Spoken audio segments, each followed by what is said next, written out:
Hello, everybody. Welcome to the session. It's so great to have you all. We will kick off in about 30 seconds or so, give a few of you a little bit of time to join us today.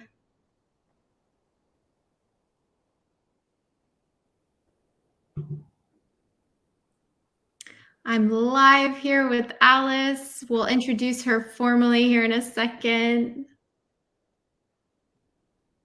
Great to see everyone. So I am dialing in from Portland, Oregon on the west coast of the US. I'm very curious if we have anyone else on here from the PNW, or let's love to see some global representation as well. Do we have anyone from around the globe? Go ahead and drop it into the comments if you'd like. The chat is a great spot for us to have a conversation. Let's see what we have.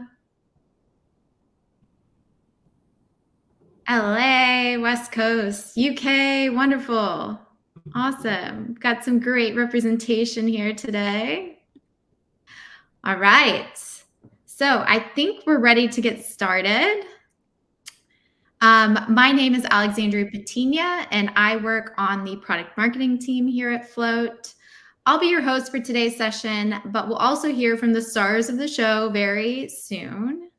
To give you a bit of background, Alice is a senior product manager here at Float. She's been with at Float for nearly 3 years, and prior to that, she had a career working at ad agencies and creative production companies. Fun fact, Alice is the PM who drove the building of this feature that we're about to cover today. Shout out, Alice. And Justyna is our knowledge manager here at Float. If you've ever interacted with our support team at any point, I'm willing to bet that you've spoken with Justyna. She's our resident customer expert and is always here to offer great little tidbits of knowledge at every turn. Now for the main event, I imagine you picked up on the conversation topic for today's call, which is profitability tracking in Float. Today, you should walk away with an understanding of how to set up cost and bill rates, how to identify opportunities for preventing budget overruns, and how to view margins on your projects live, plus where that information can come into play to help you pivot as projects are happening. Then, for our final 10 minutes, Alice will be on stage live to answer any and all questions that you have. So please make sure you add your most burning questions to the Q&A section, not the chat if you can help yourself. We can cover both. It's no big issue, but let's try to keep them in the Q&A. All right. As some of you may know, we're a fully global, fully remote team. We're very proud of that ability to operate in that way, differently from other businesses. But this also means that coordinating these types of events with different experts from across time zones can be very challenging. So full transparency, today's demo with Alice and Justyna was pre-recorded so that we could get both Justyna and Alice on the line at the same time. So now I'm going to throw it over to Alice and Justyna, as well as a past version of myself, to walk you through the demo.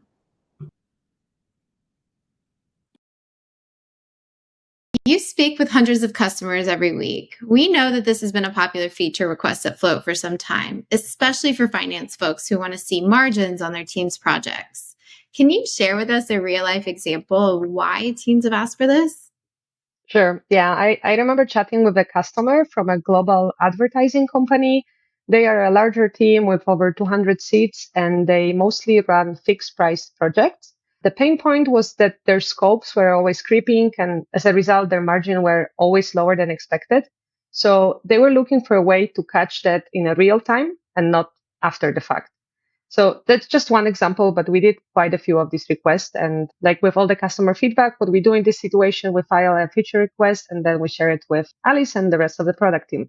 Yeah, and that's where we saw an opportunity to help by adding costs and profit tracking to Float so that customers can monitor and adjust team utilization and project profitability in real time. And it's really a perfect opportunity to let Float do number crunching and provide insights to inform action. Because when you can see the profit margin update in real time based on scheduled work, then you can take action to protect the margin that you're targeting for that project. Okay, Alice. So you're about to walk us through a couple of common scenarios and explain how Float can help you track costs and profitability from when you kick off with a new client project through to when it's marked complete. So let's have a look. Sure, thanks. So first, I'm going to show you how to set up cost rates. Previously, Float only had one rate type, and that was labeled hourly rate. But now we support both cost rates, which is what it costs your company to employ people, and bill rates, which is what you charge your clients. So as a note, any hourly rates that you already had set up in Float, if you're an existing customer, haven't changed. They've just been relabeled from hourly rate to bill rate. All right, so I'll go into the demo, and here I'm acting as an account owner or admin. And to set up cost rates at the role level, I do need that access to team settings as an account owner or admin. So I'm going to jump over here to team settings and go over to the roles and rates page. And here on this page, you'll see I need to set a cost rate for this junior designer. And they already have a bill rate in Float at $80 an hour. And that could have been the hourly rate prior to the change. So I'm going to go into this person and set them at $40 an hour. And you can see that there's a prompt to set the effective date for the cost rate, which can be in the past or in the future. And you can set it up for any date in the past, or you can make it in the future if you know like your rates are going to go up on July 1st, for example. And this altogether lets Float keep an accurate history of which rate was applicable at which point in time. And then I'll set that right here. You can basically think of this place as a way to set up the default role rate card for the business. And over here on the roles and rates page, you can also see how many people have each of these roles assigned. So if we go into one of them, we will have a look at the production designers. And that's where you can override the role rate on an individual person if you need to. So we'll jump into one of these people. And you can see that they're inheriting the cost and bill rate from their role, which is production designer. Nice. So you can see that right here. And let's say in this example that we know that Andrew is both in a more expensive location and he has a higher cost due to a special skill. So I'm going to increase his rates a little bit here. I'll make them 50 and 100. And you can see that when you're setting those rates at the person level, those rates are overriding the rates that they inherited from the role. But I like to generally set rates at the role level because that way I can set rates for all the people who have the roles assigned. And it acts basically as a role rate card. And then if you need to, you can customize it on people or also on projects. Yeah, I think that makes a lot of sense. And I like defaulting it at the role level. But hold up. I know Justyna is going to have questions about permissions here because I'm sure she gets them all the time. So what do you think, Justyna? Yeah, definitely. That's a big one. Alice, I'm curious about the manager access rights. So the role and rates page in team settings is accessible to the account owner and the admins. What about managers? How can they see and edit the rates? Yeah, so exactly. Good question. Account owners and admins have that right by default. Managers, you have to assign the permission to them. So here we can see that Andrew happens to be a manager. So we can take a look at this person. And we previously had budgets and hourly rate permissions, and any manager who could see that before the cost rates release can still see budgets and bill rates. So I'm going to go to his access, and you can see that nobody's permissions have been changed with this release. So cost rates and profitability here are the new permissions, and all managers will have them off by default. So we can see that this person previously had access to seeing hourly rates and budgets before the cost rates release, and he still has that access, and the new permissions are off by default. So if we want to give those to him, we have to do it intentionally here in the access tab on this person. Yeah, that's great. And I think it makes a lot of sense. I also like the new refreshed look of the permissions. I think many of our customers want to shield the cost information. So it's great that we can select these permissions for specific managers only. Yeah, that's exactly why we designed it like that, because it is another level of sensitivity to have cost rates versus bill rates. Love it. So maybe I'm getting ahead of myself here, but these rates seem pretty flexible and pretty open-ended. So, Justyna, I'm curious how you hear about people typically determining their cost rates. Yeah, I would say based on my experience, most professional services teams would choose one of two routes. One option is to set an hourly representation of the annual salary. So this is what Alice just shown. And another approach are blended rates that can be set by role or for the entire business. And with that blended rate, you would average the cost of your resourcing by role, by team, or even company-wide. So, Alice, if I would like to set this kind of blended rate for everyone, what's the easiest way to do it?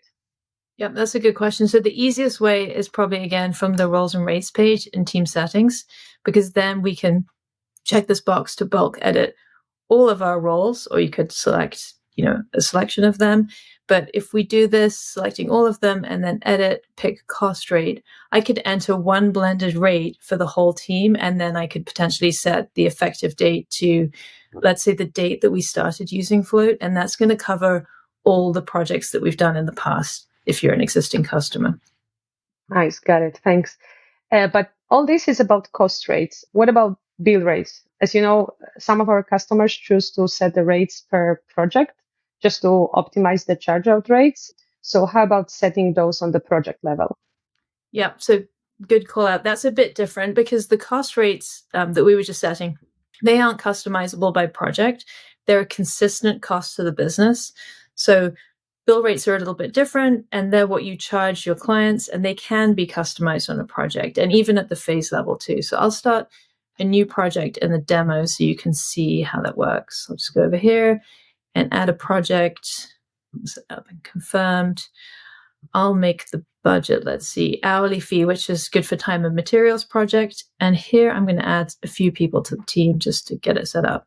Grab somebody from account management and a couple of people here from the creative department. Okay, and so you can see that their bill rates here, they're coming in automatically from the roll rate card or from the custom rate that we overrode the roll rate on the person. And the cool thing here is that we can then edit these on the project at the project setup, so that if you wanted to mark up bill rates for a particular project or even mark them down, you can do that. So I'm going to mark them up here just to demonstrate, and I'll do it by like 10% so that the math is a bit easier for me. And yeah, so we can mark all of these people up on this project, an extra 10%, and you can also do it at the phase level. You can have another custom rate. That's great. All right, I'll just cancel out of that one. Okay, so now that I've got the rates and permissions set up, I'll walk through a scenario where having these features set up in Float can give us a real advantage. I'm going to collapse all these projects. So we can see we've got 3 projects in our demo account. The top one is an hourly fee project. So like I said, that's basically a time and materials pricing where the client is paying a total fee based on all the hours worked, and that times by the bill rates of the people on the team.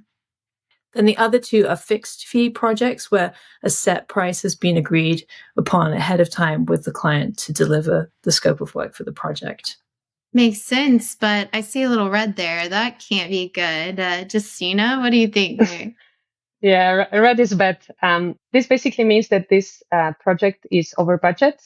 So in the past, customers would need to dig in to find out what is causing these budget overages. But I'm guessing, Alice, that that's not the case anymore. Yeah, that's true. So if you didn't have these features, you would have to probably find this out later. But now you can jump into the single project report for that budget that is showing us over. You can see right away clearly here that there's a point at which the scheduled work exceeded the scheduling budget. And on this project, basically, they've just scheduled too much time. So you can see that the margin is pretty low. And this is a fixed fee project. So we do have the option here to see a different margin calculation, opt into seeing that. And that's what it would have been if you had billed by the hour. So you can see the margin would have been a lot better, and they would have done better to do it that way. But since they've already sold this project to the client for this agreed amount, and we are here kind of in the middle. This is today's date. You can see that we can make some adjustments to get this back on track and get this margin healthier. So what we could obviously do is reduce the amount of time we've scheduled in the second and third round and try and get the scope of work completed in less time. And that will get our margin back into a healthier place.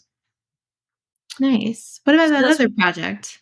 Yeah, so that's one example. And then if I go back to the project plan, you can see with this other project here, I just want to call out that in this project plan, there's a contingency phase that this resource manager has thoughtfully included, and they've booked it tentatively. And there's a cool element to this. I was about to say that's pretty smart, and I've seen this approach a couple of times. So it's basically to budget in any extra time. They likely included it in the quote, and it just gives them some buffer in case they need it. Yeah, but does the contingency impact the margin at all? Yes, because you know what, if they don't use that extra time, then the schedule costs overall will be lower and then the margin will be higher. So we can look in float and see what happens if they don't need all of that tentatively scheduled time. So you can see here they've scheduled inside of their budget and the margin's looking good at 40%, but we can do this in the report where we filter out all of the tentative work. And now you can see that the margin has jumped up nearly 10%. So it's looking a lot better at 49. Yeah, definitely. And here in the phases summary, I can see the non-billable phase at the bottom. Does that impact the margin? Yeah, because just because you're not charging for it, it doesn't mean that it's free. So in this example, it's an infrastructure update phase. It's basically internal work. And that time still is a cost to the business, even though we've decided in this case the client's not paying for it. And so we do want to show those costs in the project. Got it. So even if it's not billable, the cost is real. Yeah, exactly. So Float's going to add it here to your scheduled costs because there's a cost to that work. So you're then seeing the true margin for this work. Nice. Love it. Let's kick it back to the live session. Hello. Looks like we're back. Alice, are you ready to take on this Q&A? Thank you so much for the detailed walkthrough. I love a good scenario-based demo. Sure thing, no problem. Okay, so we had a couple questions come through. And by the way, it's not too late to add any questions that you have after seeing the demo. Nothing is too small or too big to cover at this point. So I'll go ahead and start off with this one, which I think was from Andrew. So Alice, this is around cost rates. Does it lock cost and rates at the end of each month? Or is there a hard lock or close on those project monthly finances?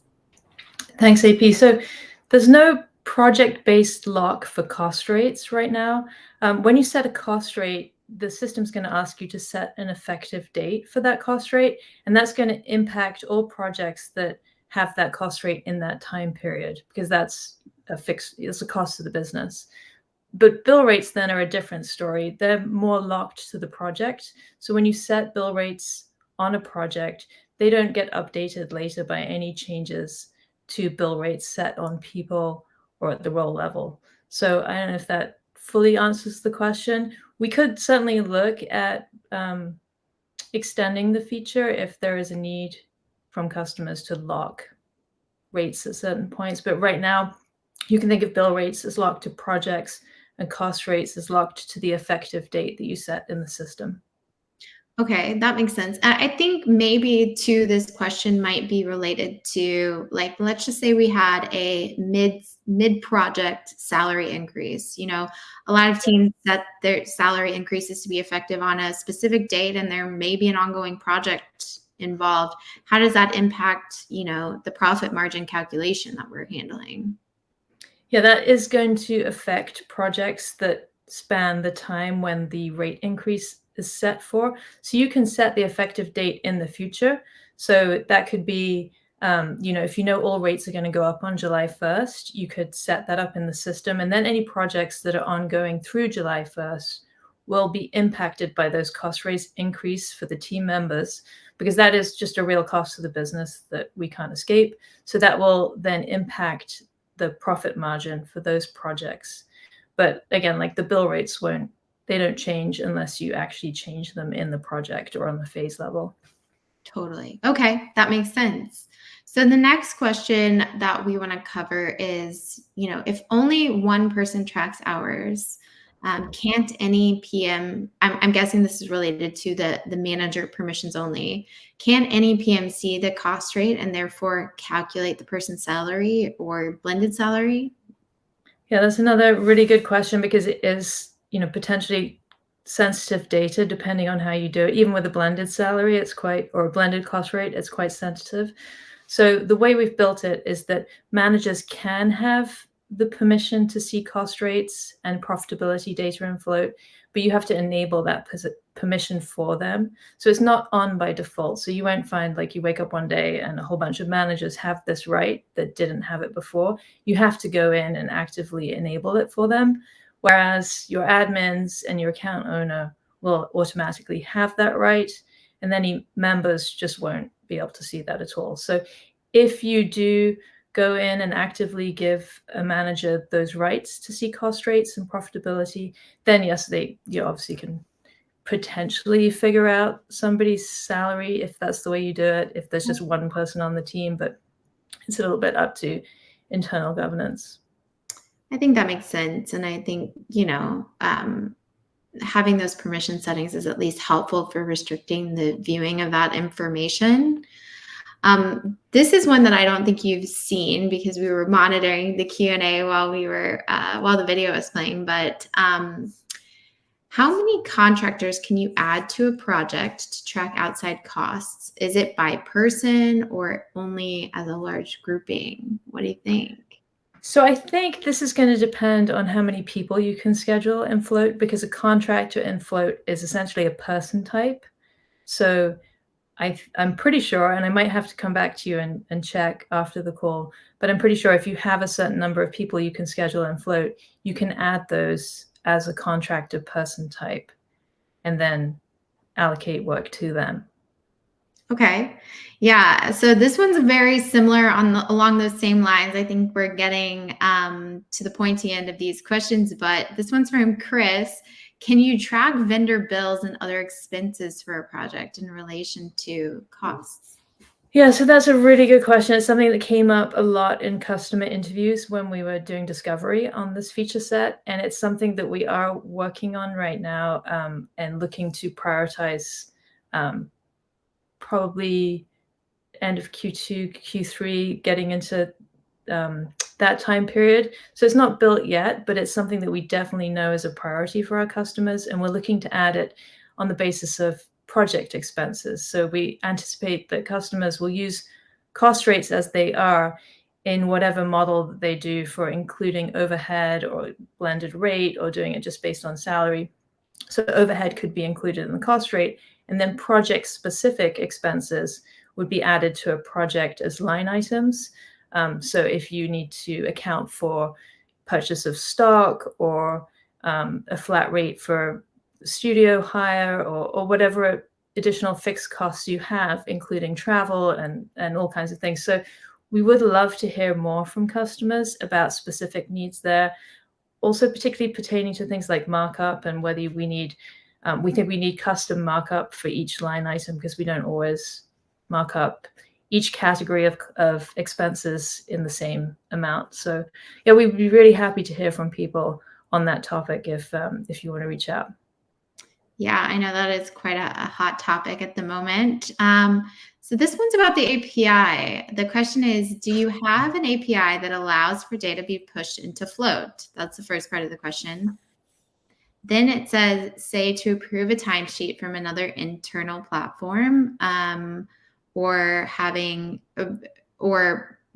allowing people to log into Float. I mishandled that one a little bit. I think the majority of the question is, do we have an API and how does it relate to cost and bill rates potentially? Yeah, so definitely we have a public API, and I can share out the link to the developer documentation when we get off the chat here. Maybe somebody in support can share that out for you to reference. So we do have a public API that you can use, and that allows you to You can add bill rates using that. There's all kinds of things you can do. We're about to release the ability to add cost rates via the public API. And in terms of, I think it was approving logged time, I'll need to check that one. So that's not something that I was looking at in the scope of this project, and we can definitely get back to you on that one. But do reference the developer documentation, because you might find that answer right there immediately. Makes sense, for sure. I've got another one for you around setting cost rates at the role level. And the question really is, do you have to set them at the role level? Yeah, good question. So it is a recommended way to set cost rates because it's excellent for managing a lot of people. So you could set cost rates and bill rates at your different roles and essentially create, like I said before in the demo, like a role rate card for your organization. And then you can override that for specific people. So it is really good for managing lots of people because then those rates are just inherited. But you don't have to set it at the role level. And something I was showing a customer actually early today is bulk assigning cost rates on people using the filter and float. So I could even show that with the screen share if that's helpful. Yeah, I mean, feel free if you're feeling like it. We do have another question to cover. Do you want to hold off on that one? Let me just pull up my demo. I can show on this one. If you are wanting to set cost rates in bulk on people, something that's quite helpful on the people page is you can use the filter to like filter by, say, a department, and then bulk edit the people that are in your filtered results. So then you can pick cost rate, set, say, a blended rate for this department or this group of filtered people, and then put your effective date, in the past or wherever you want to have that applied. So hopefully that's helpful to some people. I was showing it to someone today. I didn't even know you were planning to screen share, so this was a fun treat for me. And this is how you know it's all live, right? This one's from another question here about will there be updates coming around PMs approving log time? So that's one part of the question. Or getting an alert when margin falls below a specific percentage value. I think that second part is really interesting. Yeah, well, the approving logged time, today, I believe you can go in and PMs can log time for a team if that's something, if that answers the question. But in terms of an approval flow, that's something we'd have to, have a discussion about and explore what customer needs are for that exactly.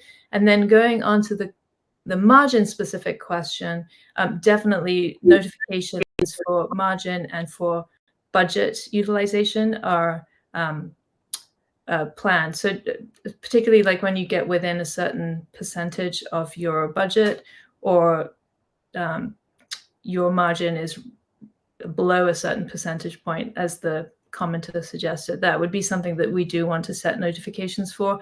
And that would be features that are coming as iterations after this release. So yeah, please keep sharing your feedback on that. It's really helpful. Nice. All right. I think that's all the time we have questions for. Some amazing questions that were covered today. We'll try to follow up on anything that didn't get answered. You will get a follow-up email with the recording.